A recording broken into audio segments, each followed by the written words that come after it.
विकास प्रवास दर्शविणाऱ्या coffee table बुकचे मुख्यमंत्री देवेंद्र फडणवीस यांच्या हस्ते प्रकाशन।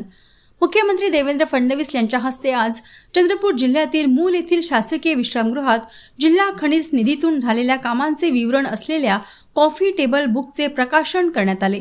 जिल्ह्यातील विकास प्रवासाचे दस्तऐवजीकरण करणाऱ्या या पुस्तकात आरोग्य सुविधा उभारणी, शाळा दुरुस्ती, पाणी पुरवठा, रस्ते व पूल बांधकाम, पर्यावरण संवर्धन आणि रोजगार निर्मिती अशा महत्त्वाच्या प्रकल्पाचा आढावा आहे।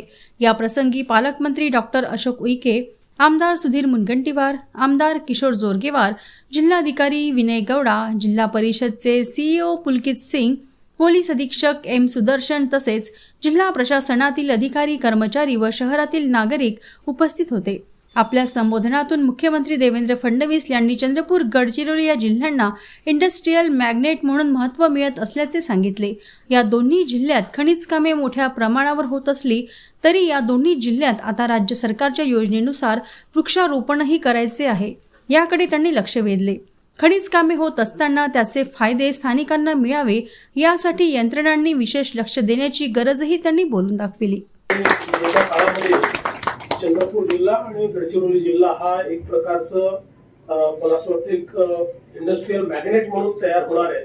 हे माझा स्वतःचा अंदाज आहे की या दोन जिल्ह्यात मिळूनच आपण जवळपास 1.5 लाख लोकांना रोजगार देऊ शकू अशा प्रकारची व्यवस्था या ठिकाणी उभी होते। ही व्यवस्था उभी होत असताना आपला प्रयत्न आहे की पर्यावरणाचं संतुलन देखील राहिलं पाहिजे, कारण या जिल्ह्यांनीच पर्यावरणाचं संतुलन राखलेलं आहे।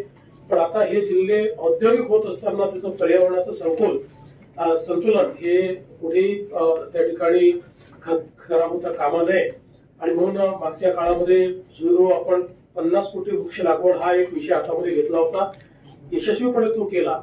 आता मी गडचिरोली जिल्ह्याला 5 कोटी वृक्षांचं टार्गेट दिलेलं आहे। 40 लाख त्यांनी लावले आहेत आणि त्यांचं लावणं चाललेलं आहे आणि येत्या 3 वर्षामध्ये 5 कोटी वृक्ष लागवड त्यांनी करावी।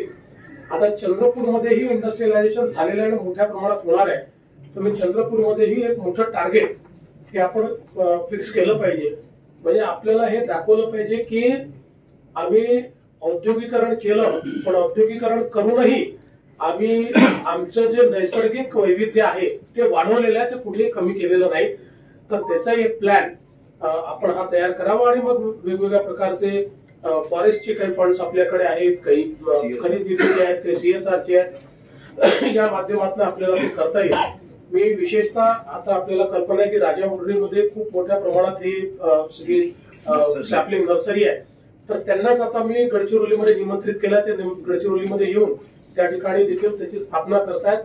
तशाच प्रकारे आपल्या इकडे, कारण शेवटी जर इतक्या मोठ्या प्रमाणात ही करायची असेल तर नुसते आपल्या वन विभागाच्या भरोशावर करता येणार नाही, तर मोठ्या प्रमाणात प्रायव्हेट नर्सरीज देखील आपल्याला या सुरू कराव्या लागतील। त्याची एक योजना आपण लवकरच आणतो आहोत।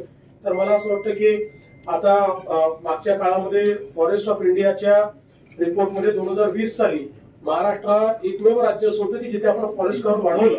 तर मला असं वाटतं की आता आपल्याला एक नवीन टार्गेट पुढच्या 3-4 वर्षामध्ये, 5 वर्षामध्ये पूर्ण करायचं आहे। आणि विशेषतः म्हणजे आपला भाग तर आपण 33% वर आहोत, पण एकूणच महाराष्ट्र 33% वर नेण्याकरता आता आपल्याला त्याच्याकडे थोडं आपलं लक्ष द्यायचं आहे।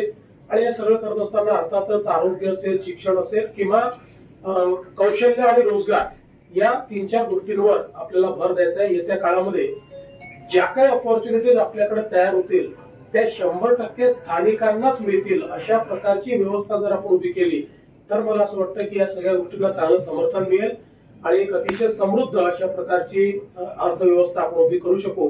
त्या दृष्टीने आपण सर्वांनी